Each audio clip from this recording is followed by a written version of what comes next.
Hola amigos, bendiciones para todos.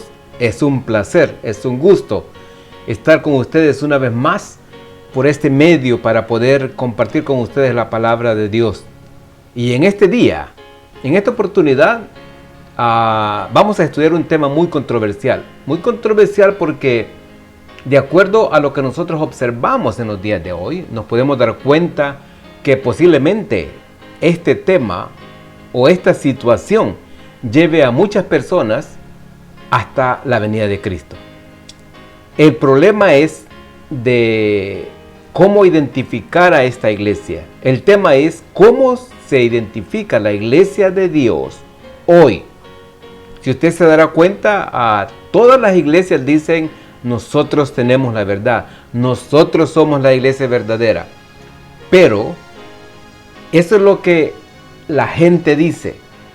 Lo importante de nuestro tema es qué dice la Biblia o cómo describe la Biblia esa iglesia de Dios. El subtema dice cómo y qué hacía la iglesia de los tiempos de Jesús. Eso es lo más importante, cómo la describe la Biblia a esa iglesia y cómo podemos identificar a una iglesia hoy en nuestro tiempo. Y fíjese, mi querido amigo y hermano, según un manual reciente de las iglesias estadounidenses, hay cientos de grupos religiosos en los Estados Unidos. Cada uno profesa representar a Dios. Cada uno dice estar enseñando la verdad. Obviamente, estas iglesias, con sus doctrinas contradictorias, no pueden estar todas bien. La persona promedio está confundida por esta desconcertante variedad de iglesias. Algunas personas incluso han llegado a la conclusión de que el descubrimiento de la verdad es extremadamente personal. Argumentan que la verdad es una cuestión de opinión. Tú tienes tu verdad y yo tengo la mía, dicen ellos. Y la verdad que toda esta situación, todo esto, nos lleva a algunas preguntas importantes. Primero, por ejemplo, ¿tiene Dios una iglesia verdadera hoy? ¿Hay alguna diferencia a qué iglesia asisto? Si Dios tiene una iglesia verdadera, ¿cómo puedo encontrarla? Esta lección o este estudio le ayudará a responder estas preguntas importantes directamente de la Biblia misma. A lo largo de la historia, Dios siempre ha tenido un pueblo que lo siguió. Estos fieles y comprometidos seguidores han compuesto su iglesia en todas las épocas. En nuestra pregunta número 1 encontramos esto: ¿cómo identifica Dios a sus seguidores genuinos en los primeros comienzos de la historia del Antiguo Testamento? Esta pregunta nos va a llevar a hacer un poco de historia para que nosotros comencemos a comprender cómo es que identifica o que identificaba Dios a sus seguidores genuinos en esos tiempos. Nuestro primer versículo de hoy se encuentra en Génesis en el capítulo 26 y el versículo 4 que dice: multiplicaré tu descendencia como las estrellas del cielo y daré a tu descendencia todas estas tierras y todas las naciones de la tierra serán benditas en tu simiente. Génesis 26:4. Por cuanto oyó Abraham mi voz y guardó mi precepto, mis mandamientos, mis estatutos y mis leyes. Génesis 26:5. Aquí nos da la razón el Señor mismo por qué fue que Abraham fue una persona muy escogida, muy querida por el Señor. Porque dice que oyó su voz. Oír su voz no es solamente escuchar cuando alguien habla, sino poner en práctica cuando alguien habla o nos pide algo. Y dice: y guardó mi precepto, mis mandamientos. O sea que Abraham observaba los mandamientos, de acuerdo al versículo. Dice: mis estatutos y mis leyes. Todo lo que el Señor le indicó a Abraham, Abraham lo observaba de acuerdo a lo que el Señor decía. Por eso dice: por cuanto oyó Abraham mi voz. Ahora veamos, mi querido amigo, Abraham fue fiel a Dios, ¿verdad? Dios deseaba dotar a las naciones de este mundo con un conocimiento de su verdad a través de la familia. En este caso nos referimos a la iglesia de Abraham. Si usted recuerda la historia, el hijo de Abraham se llamaba Isaac. Isaac pasó la bendición de Dios a su hijo Jacob. Los 12 hijos de Jacob se convirtieron en los fundadores de la nación de Israel. Israel era la iglesia del Antiguo Testamento. Si usted lee un poquito acerca de la historia de Jacob, usted recordará de que a Jacob el Señor mismo le cambió nombre, porque Jacob significa usurpador. Pero el Señor le cambió el nombre a Israel. Desde ahí se inició, y ese es lo que nosotros tenemos el conocimiento como Israel. Todo lo que ahorita oímos hablar, inclusive la nación de Israel en sí, proviene de Jacob, porque Jacob fue nombrado por el Señor Israel. Pregunta número 2. ¿Cómo describe Dios su relación especial con Israel? Hay una relación muy especial entre Dios e Israel. Ahora, ¿cómo la describe Dios? Deuteronomios en el capítulo 7 y en el versículo 6 nos da la respuesta. Y fíjese qué interesante cómo dice la palabra de Dios, Deuteronomios 7:6. Porque tú eres pueblo santo para Jehová tu Dios. Jehová Dios te ha escogido para hacerle un pueblo especial, más que todos los pueblos que están en la tierra. Ese fue, mi querido amigo y hermano, el comienzo de Israel, del pueblo de Israel. Usted recordará que el pueblo de Israel cometió muchas faltas ante el Señor. Y bueno, hasta el punto, después de haber llegado a ser el pueblo escogido de Dios, perdió ese privilegio, porque el mensaje también se pasó a los gentiles que se creían que no tenían parte en esto. Pregunta número 3. ¿Qué dos cosas identificaron a Israel como el pueblo escogido de Dios? Y si usted se va a dar cuenta, de acuerdo a las preguntas que vamos formulando, esto va escalando poco a poco y nos va llegando hasta la iglesia que estamos buscando, como era la iglesia de Jesús cuando él estuvo en esta tierra. ¿Qué dos cosas identificaron a Israel como el pueblo escogido de Dios? Ahora vamos a leer esto en Deuteronomios, en el capítulo 7 y el versículo 9. Y este dice así: Conoce pues que Jehová tu Dios es Dios, Dios fiel, que guarda el pacto y la misericordia a los que le aman y guardan sus mandamientos hasta 1000 generaciones. Mire qué interesante es esto. Como decíamos hace algunos momentos, aunque a veces eran infieles, Israel seguía siendo el pueblo o la iglesia de Dios. Era el pueblo escogido por Dios durante todo el Antiguo Testamento. El pueblo o la iglesia de Dios se describen como aquellos que lo aman y guardan sus mandamientos. Esto es lo que dice Deuteronomio 7:9. Y usted se va a sorprender un poco porque estas mismas palabras que ahorita leemos en el Antiguo Testamento, Deuteronomio 7:9, las vamos a encontrar más adelante en el Nuevo Testamento. En la pregunta número 4 encontramos lo siguiente: ¿qué instrucciones dio Jesús a sus seguidores del Nuevo Testamento?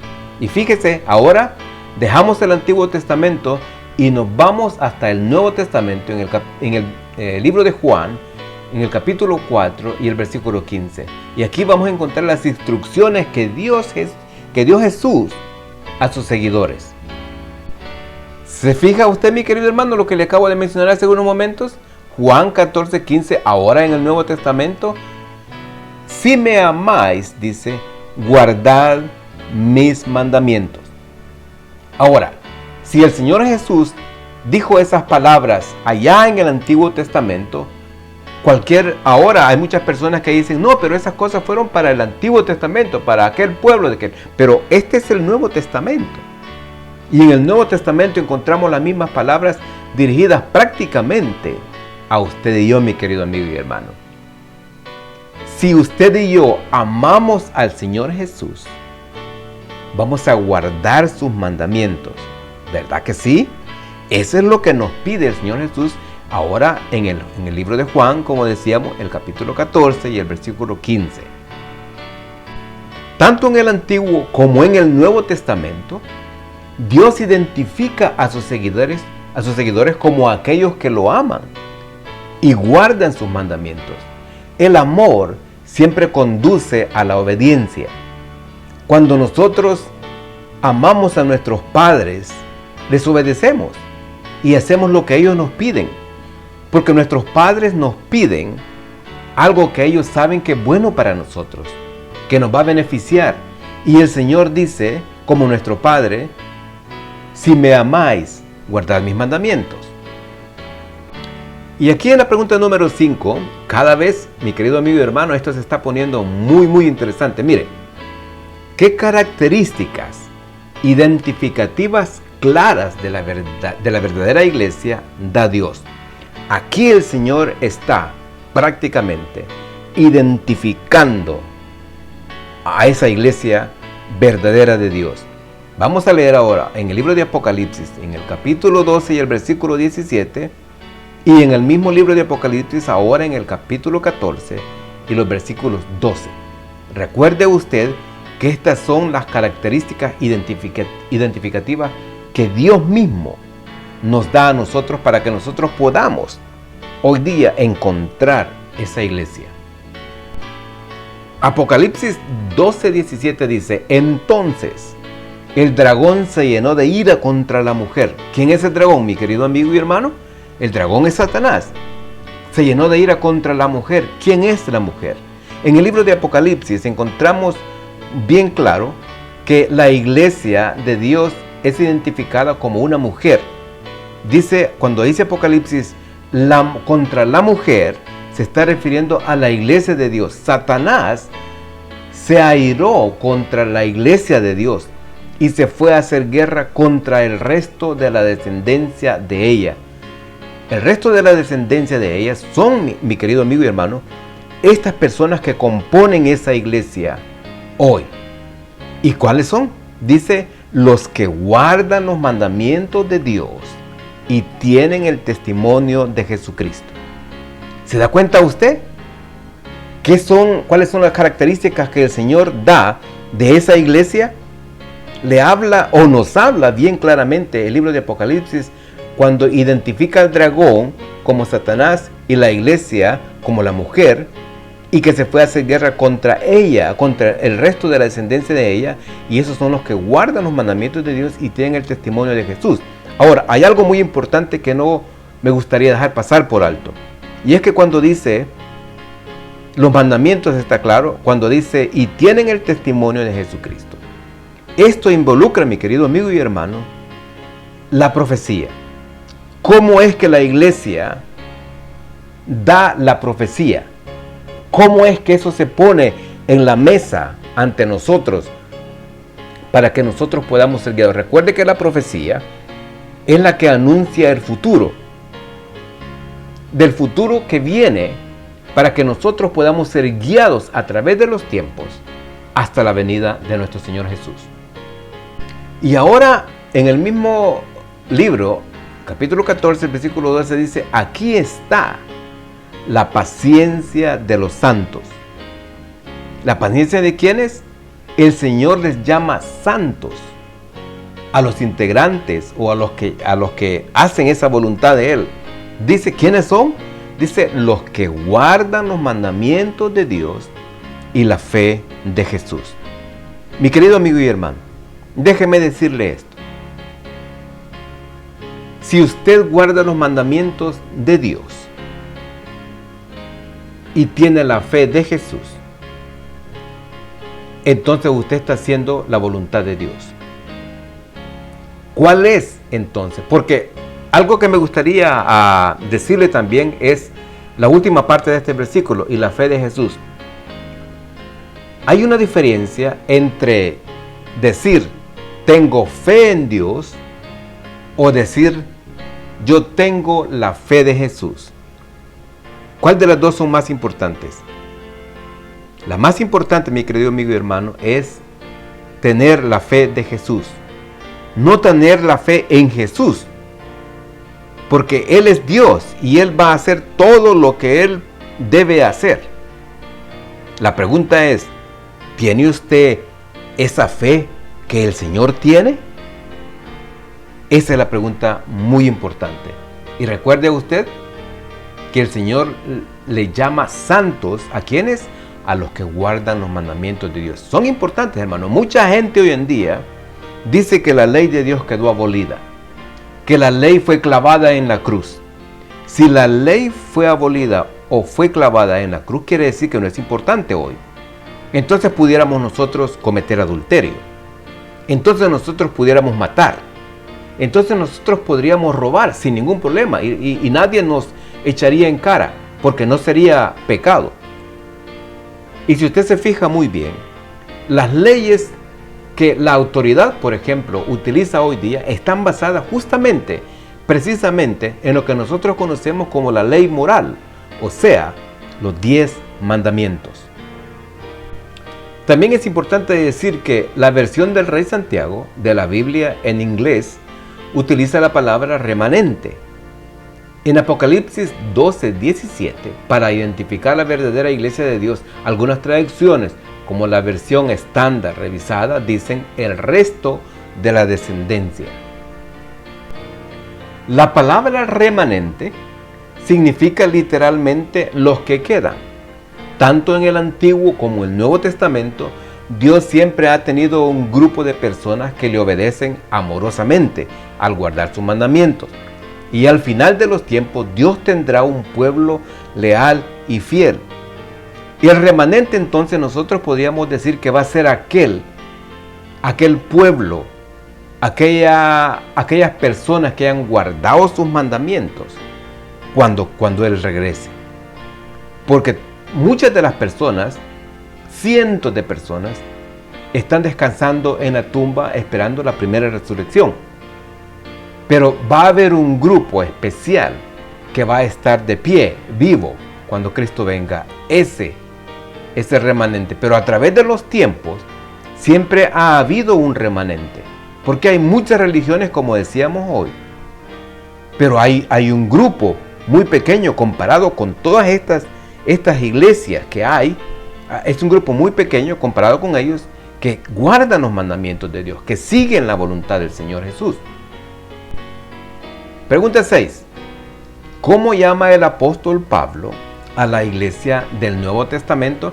Aquí encontramos al apóstol Pablo hablándonos en 1 de Timoteo, en el capítulo 3, en el versículo 15. Recuerde usted que Pablo era un perseguidor de la iglesia. Pablo pertenecía a una iglesia que no era la verdadera. Pero él, cuando perseguía a los cristianos, los mataba, los encarcelaba, hacía tantas cosas atroces con ellos. Él creía que estaba haciendo bien. Lo mismo es hoy en día. Hay muchas personas que están en un montón de iglesias que ellos creen que están haciendo bien, pero la verdad es otra. Y recuerde usted, y el consejo es, lea, mi querido amigo y hermano, su Biblia, estúdiela, porque ahí va a encontrar la verdad. Ahí va a encontrar cómo encontrar esta iglesia que está siguiendo esos preceptos que Abraham guardaba de todo corazón. ¿Cómo llama el apóstol Pablo? Ese apóstol que persiguió y que un día fue encontrado en el camino por el Señor Jesús y fue derribado de su caballo. Y ese día Pablo aceptó que estaba no en la verdad y tuvo que cambiar de esa mentira a la verdad. Pablo llegó a formar parte de la verdadera iglesia de Dios. Y continúa diciendo ahora, para que si tardo, sepas cómo debes conducirte en la casa de Dios, que es la iglesia del Dios viviente, columna y baluarte de la verdad. La iglesia del Nuevo Testamento se basa en la palabra o verdad de Dios. En Mateo, en el capítulo 16, el versículo 18, Jesús prometió: edificaré mi iglesia y las puertas del Hades no prevalecerán contra ella. O sea, Cristo tiene una iglesia, un grupo organizado de creyentes fieles y obedientes que siguen a ese Dios que ha formado una iglesia viviente, que siguen su palabra, que siguen la obediencia que Él ha pedido y en el amor de Él, guardando su ley. Pregunta: ¿cuán universal es la iglesia de Cristo en los últimos días? ¿Cuán extendida será la predicación de su mensaje al final del tiempo? Ahora vamos a ver en el libro de Apocalipsis, capítulo 14 y el versículo 6. Y dice así: entonces vi a otro ángel volando en medio del cielo, teniendo el evangelio eterno para predicarlo a los moradores de la tierra, a toda nación, tribu, lengua y pueblo.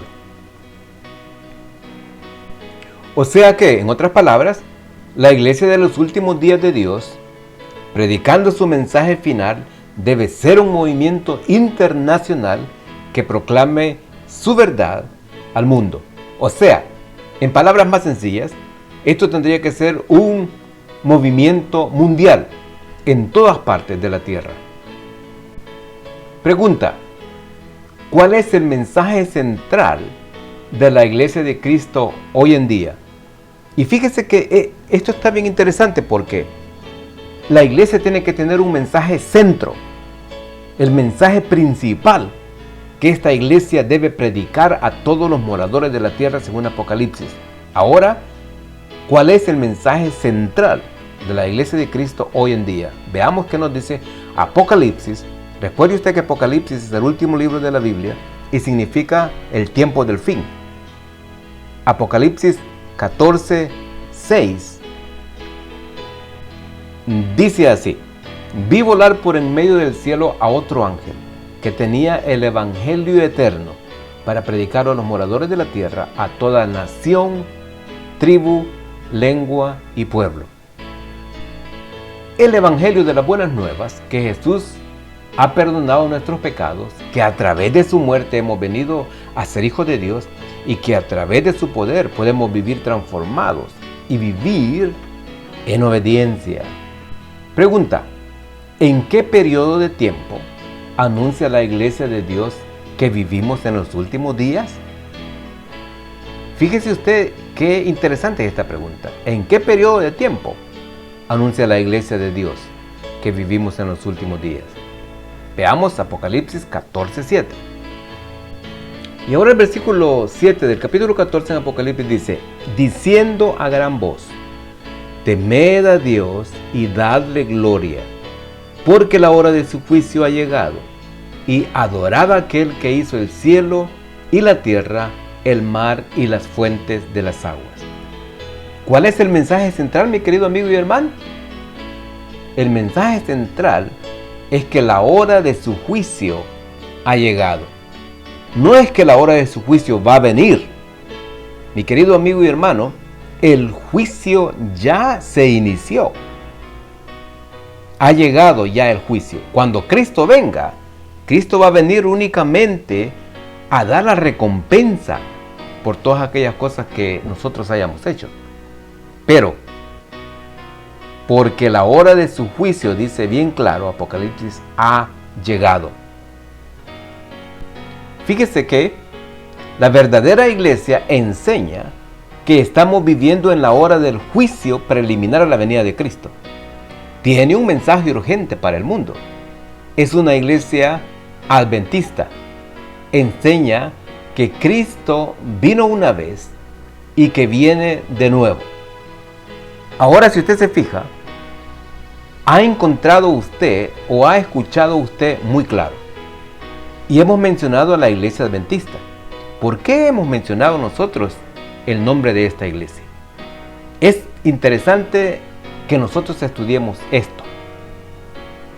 La palabra adventista se refiere a advenimiento. Eso es lo que quiere decir adventista. Que Cristo viene muy pronto, más de lo que nosotros quizás podemos estar pensando. Ya el Señor está a las puertas. Y no es como se decía hace muchos años atrás. Cristo, mi querido amigo y hermano, en cualquier momento puede terminar la historia de esta tierra. La pregunta 10 dice: a la luz del mensaje urgente del tiempo final de la hora del juicio, ¿cuáles son las 3 cosas que la verdadera iglesia de Dios insta al pueblo de Dios a hacer?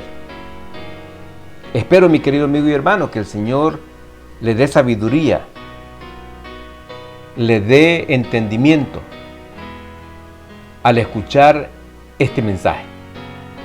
Fíjese bien, ¿cuáles son las 3 cosas que la verdadera iglesia de Dios insta al pueblo de Dios a hacer? Apocalipsis 14:7. Y dice así: diciendo a gran voz, temed a Dios y dadle gloria, porque la hora de su juicio ha llegado, y adorad a aquel, o sea, a Cristo, que hizo el cielo y la tierra, el mar y las fuentes de las aguas. Ahora, mi querido amigo y hermano, vamos a meditar un poquito acerca en este versículo. Dice, en primer lugar, temer a Dios. Temer a Dios significa respetar, reverenciar u obedecer a Dios. Ahora, esta iglesia en la que usted está, ¿respeta a Dios? ¿Reverencia a Dios? ¿Obedece a Dios? Vamos a continuar más adelante. Fíjese, póngale mucha atención porque esto es interesante. Darle gloria a Dios es honrarle en todo lo que hacemos, incluyendo en lo que comemos y bebemos. Es un mensaje de obediencia a Dios, a las leyes físicas y morales. Mire, mi querido amigo y hermano, este es un tema, como le decía, que se extiende mucho más allá de lo que nosotros podríamos pensar. Porque, ¿sabía usted que honramos a Dios en lo que comemos y bebemos? Es importante, porque cualquiera puede decir que podemos cualquier cosa que se nos antoje, basta orar. Hermano y amigo, esto no es así. La oración no quita que nosotros le obedezcamos a Dios. Ahora, es importante que nos fijemos perfectamente qué es lo que comemos y bebemos. Esto es lo que significa darle gloria a Dios. Y ahora tenemos necesidad también de mencionar esto porque es muy importante. Es los preceptos que están envueltos en Dios. La verdadera iglesia llama a hombres y a mujeres a adorar en el sábado bíblico como un memorial de la creación. Y esto lo encontramos en el libro de Apocalipsis, capítulo 4, versículo 11, y en el libro de Éxodos, en capítulo 20, los versículos 8 al 11. Es una invitación a regresar al sábado bíblico del séptimo día, sábado. Mi querido amigo, déjeme decirle esto, y es una invitación una vez más, para que usted, mi querido amigo y hermano, tome su Biblia y se dé cuenta por usted mismo, qué es lo que Jesús mismo hizo o hacía cuando Él estuvo en esta tierra. En toda la Biblia, en todos los evangelios como Mateo, Marcos, Lucas y Juan, encontramos que el Señor dice en un versículo, como era su costumbre, iba el día sábado a la iglesia a predicar. Era su costumbre. ¿No le agradaría a usted seguir el ejemplo de Jesús? Recuerde usted que un día dijo, ejemplo os he dado, para que así como os he hecho vosotros también hagáis. Esto ocurrió cuando hubo la Santa Cena, como nosotros le conocemos, En los 4 evangelios nosotros encontramos esta historia. Él fue nuestro ejemplo. Ahora, ¿seguimos el ejemplo de Jesús? Porque si no lo seguimos y seguimos la costumbre de los hombres, entonces estaríamos un poco fuera de lo que podría ser la verdadera iglesia de Dios. En la pregunta número 11 encontramos esto: ¿qué anuncio significativo o importante se hace en Apocalipsis 14:8? Vamos a ver qué es lo que dice este versículo.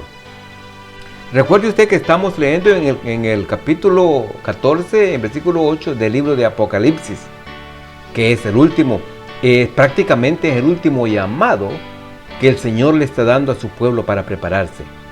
El Señor le está dando a usted y a mí la oportunidad de encontrar esta verdad y prepararnos, porque vivimos en el juicio y estamos tomando una decisión a quién vamos a servir, y Cristo está por venir a dar esa recompensa.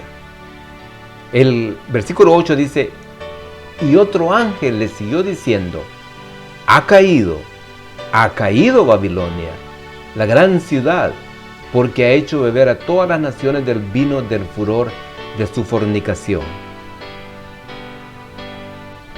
Y espero, mi querido amigo y hermano, que usted tome nota de esta información que usted está recibiendo hoy, porque es información bíblica. Fíjese, Babilonia. ¿Qué significa Babilonia? Babilonia es un símbolo de confusión religiosa. Ese nombre significa confusión religiosa.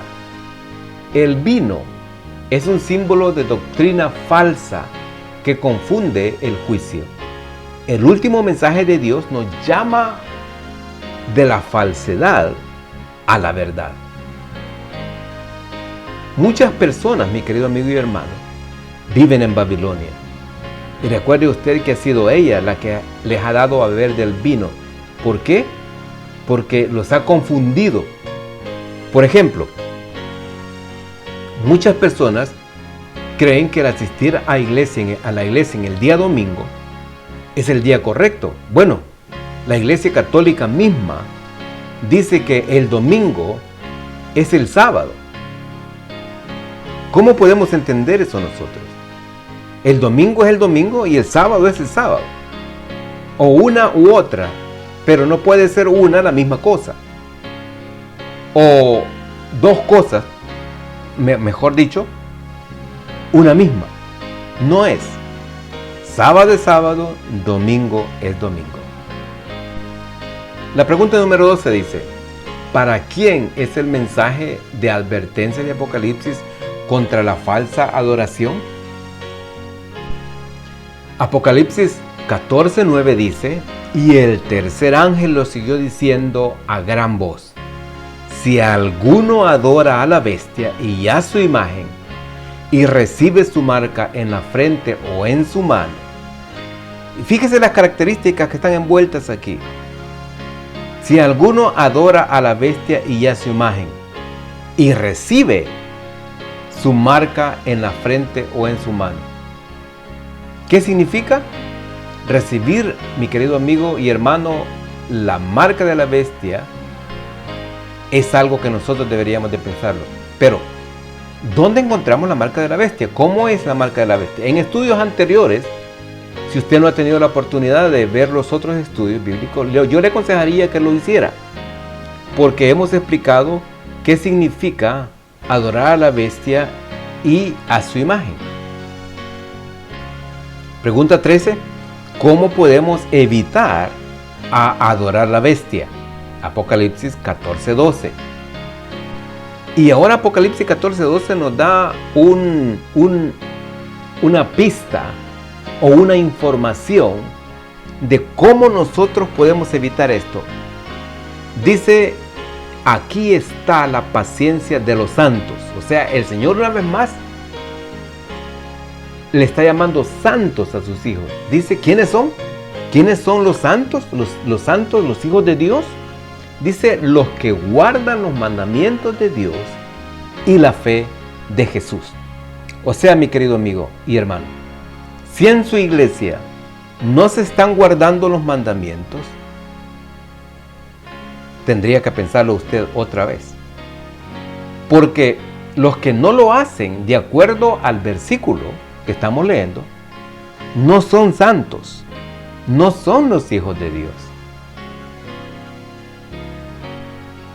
La verdadera iglesia advierte a hombres y mujeres que no acepten la falsa adoración de la bestia. En una lección futura estudiaremos el tema de la marca de la bestia. La crisis final será sobre el culto.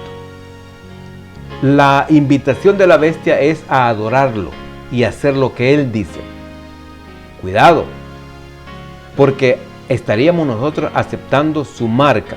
Pero también déjenme decirle que ahorita, hoy mismo, hoy en día, nadie tiene todavía la marca de la bestia, porque todos estamos tomando una decisión.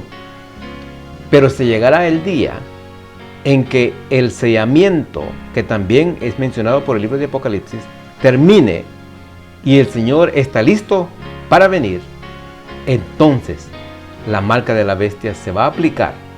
Ahora, mi querido amigo y hermano, tenemos la oportunidad de salir de esas iglesias que están predicando que el domingo es el día verdadero, o que aunque no se lo digan, pero todo lo que está envuelto en esas iglesias también se encuentra el día domingo.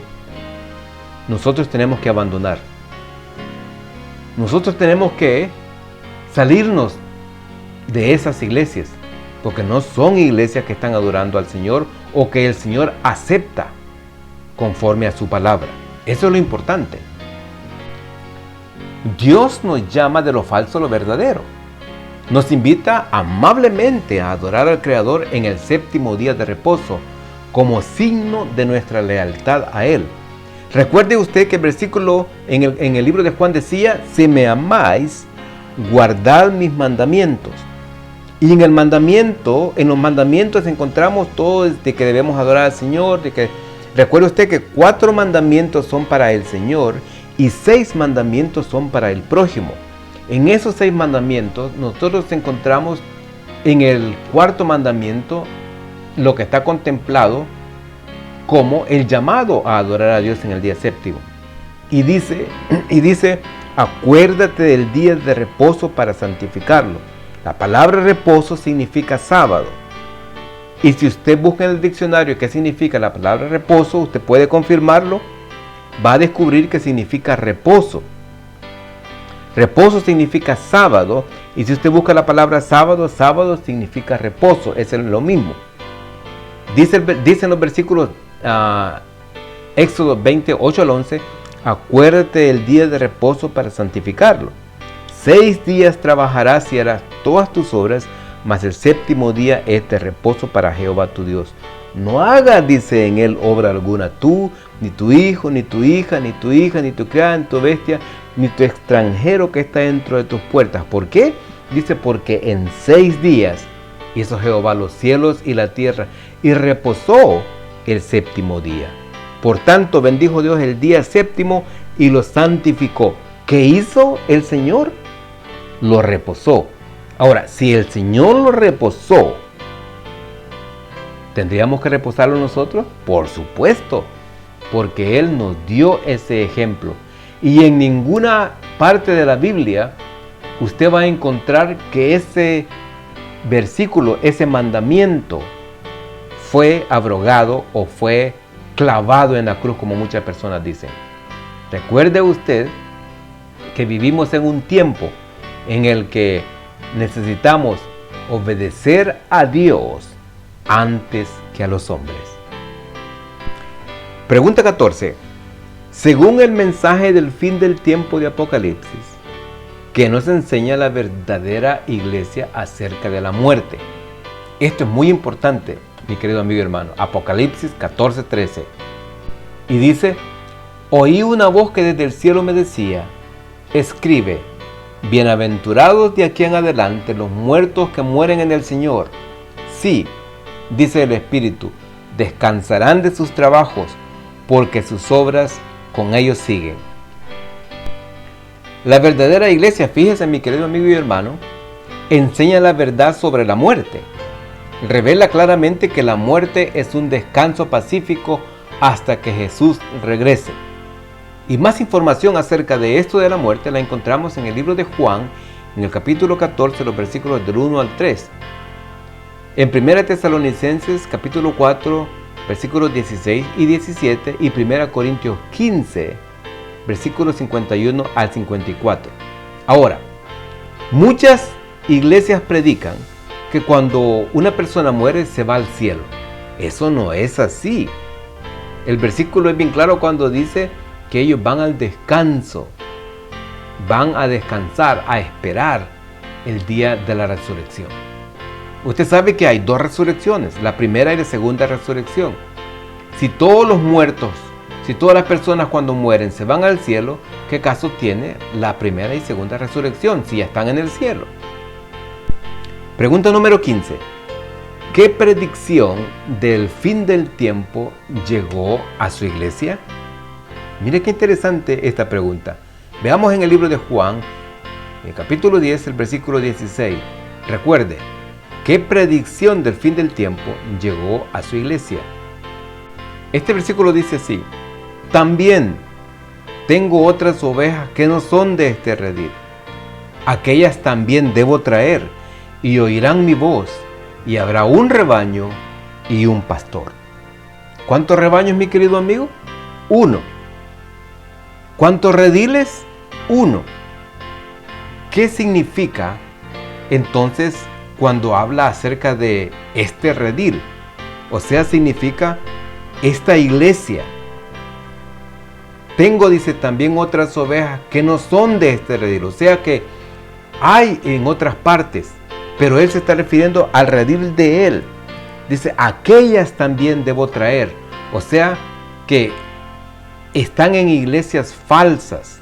Están en iglesias que no están predicando el mensaje que deberían de predicar, como deberían de predicarlo. Dice que ellas, cuando escuchen el mensaje verdadero, van a oír su voz. Y entonces, dice el Señor, habrá un rebaño, o sea, un grupo de personas y un pastor, que es Cristo Jesús. Los verdaderos seguidores de Cristo están dispersos entre muchas denominaciones religiosas diferentes. En el momento del fin, Jesús hace su último llamamiento para reunirlos en su movimiento adventista guardador del sábado, centrado en Cristo y en la Biblia. Veamos aquí, mi querido amigo y hermano, características de la iglesia verdadera de Dios. Estas características usted debe buscarlas en su iglesia. Fíjese, número 1, es un movimiento mundial. ¿Es su iglesia un movimiento mundial? ¿Estamos bien hasta ahí? 2, proclama el evangelio sempiterno. ¿Lo hace su iglesia? Entonces estamos bien hasta ahí. Enseña que estamos viviendo en la hora del juicio y enfatiza que Jesús viene pronto. ¿Está su iglesia enseñando que vivimos ahorita en la hora del juicio y que predica que Jesús ya viene? ¿Estamos bien hasta ahí? Número 4. Lleva a hombres y mujeres a obedecer los mandamientos de Dios. ¿Le está enseñando su iglesia que usted debe de obedecer los mandamientos de Dios? Pero no es solamente enseñárselos, sino ponerlos en práctica. ¿Está poniendo su iglesia en práctica los mandamientos de Dios? Los 10, no 9. Porque si en su iglesia está predicando que debe de obedecer los mandamientos, pero se continúa congregando el día domingo, no está cumpliendo la ley de Dios. En el libro de 1 Pedro dice de que si usted no cumple un mandamiento, se hace culpable de toda la ley. Ahora, puede ser que en su iglesia le digan de que sí debe obedecerlos y están de acuerdo, pero no lo hacen. Porque eso incluye también el cuarto mandamiento que nos invita a asistir a nuestra iglesia el día sábado, a descansar, a reposar el día sábado. No trabajar, no hacer ninguna de esas cosas que nosotros queremos hacer, porque es el día de reposo para el Señor. Enseña a hombres y mujeres a dar gloria a Dios en lo que comen y beben. ¿Le está enseñando eso a su iglesia? A que en lo que usted come y en lo que usted bebe debe de dar gloria a Dios.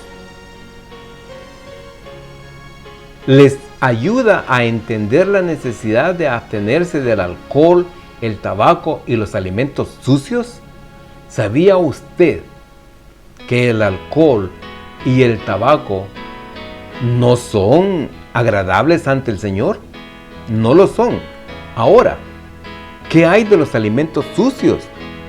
¿Usted sabía que hay alimentos sucios que nosotros como hijos de Dios no debemos tocar? No es que usted va a hacer una oración y ya estuvo, usted puede hacerlo. No hay, en la Biblia es bien clara cuando le menciona las cosas que usted debe de comer y las cosas que usted no puede comer porque son sucias. Ahora, explica también el significado de adorar a nuestro amoroso Creador en el séptimo día de reposo. ¿Le está enseñando su iglesia eso? ¿O continúa enseñándole que no importa, usted puede ir el domingo y es igual, cuando no lo es? ¿Lleva a hombres y mujeres a salir de la confusión religiosa a la verdad de Dios? ¿Le está enseñando su iglesia le advierte su iglesia contra aceptar cualquier signo de autoridad humana? O sea, la marca de la bestia, en el lugar de la palabra de Dios. Enseña que la muerte es un descanso pacífico hasta la resurrección y que usted no muere, o que usted cuando muere no se va al cielo. Mi querido amigo y hermano, solo hay un movimiento religioso en el mundo, en todo el mundo, que está predicando estos mensajes del cielo de Apocalipsis 14. Solo hay una iglesia en el mundo que está proclamando urgentemente las verdades de los 3 ángeles del Apocalipsis 14, la iglesia adventista del séptimo día. Si usted no lo cree, yo lo invito a que se acerque a una iglesia y la compare con otras y se dé cuenta por usted misma qué es lo que esa iglesia está haciendo. Si esa iglesia está realmente haciendo todas las cosas que la Biblia dice, todas, sin excepción. Déjeme decirle también que la iglesia adventista del séptimo día no es simplemente otra denominación, no es simplemente otro cuerpo religioso que llena el paisaje de las iglesias. Es un movimiento divino del destino levantado por Dios. Es un movimiento profético que proclama la verdad de Dios en los últimos días. O sea, usted puede acercarse a la iglesia adventista y ellos le van a explicar a usted las profecías que están en toda la Biblia. Esto, mi querido amigo y hermano, no lo encuentra en otras iglesias, porque no lo saben, porque no lo estudian y por cuántas cosas más. La invitación para usted es a tomar una decisión, pero también es a estudiar la palabra de Dios para que usted pueda encontrar la verdadera iglesia. Compare usted todas las iglesias y usted se va a dar cuenta, y lo principal, lo que usted va a encontrar es el hecho de quebrantar el mandamiento de Dios. Si nosotros quebrantamos los mandamientos de Dios, no lo amamos. La Biblia es bien clara cuando dice, el Señor Jesús mismo dijo, si me amáis, guardad mis mandamientos. Todos los 10 mandamientos, los 10, no 9. Y amarlo y cumplir esa ley significa observar el día de reposo. Es muy importante. Y cualquiera podría decir, pero ustedes se centran únicamente en el sábado, y el sábado aquí, el sábado allá. Hermano y amigo, déjenme decirle que el sábado es el día que el Señor mismo, como era su costumbre, lo guardó. Y iba a la iglesia el día sábado. Mateo, Marcos, Lucas, Juan, léalos, mi querido amigo, porque estamos llegando al final. Y si el Señor nos haya quebrantando su ley, estaremos perdidos. Y en vez de recibir la vida eterna y vivir con Jesús por una eternidad, podemos terminar en el lugar equivocado. Yo le invito, mi querido amigo y hermano, una vez más, a estudiar sus mandamientos. Venga, visite esa iglesia para que usted descubra lo que un día yo también descubrí.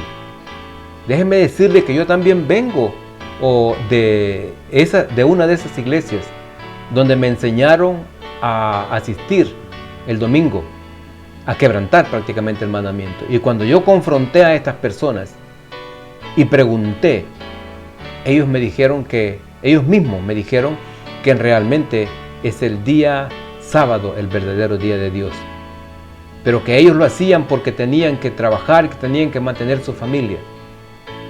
Entonces no tengo fe en que el Señor me va a ayudar. El Señor ha prometido ayudarnos, mi querido amigo y hermano. Así que yo le invito en esta ocasión a que repita conmigo estas palabras. Señor, te agradezco por preservar la cadena de la verdad a través de los siglos. Dedico mi vida a seguir tu verdad y sinceramente deseo descubrir tu verdadera iglesia. Gracias, Señor, por la seguridad de tu guía.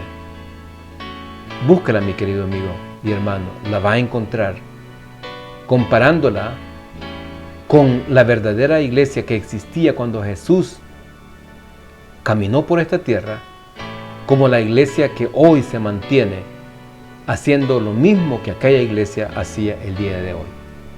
Si esa es su decisión, mi querido amigo, el Señor le bendiga ahora, mañana y siempre. Amén.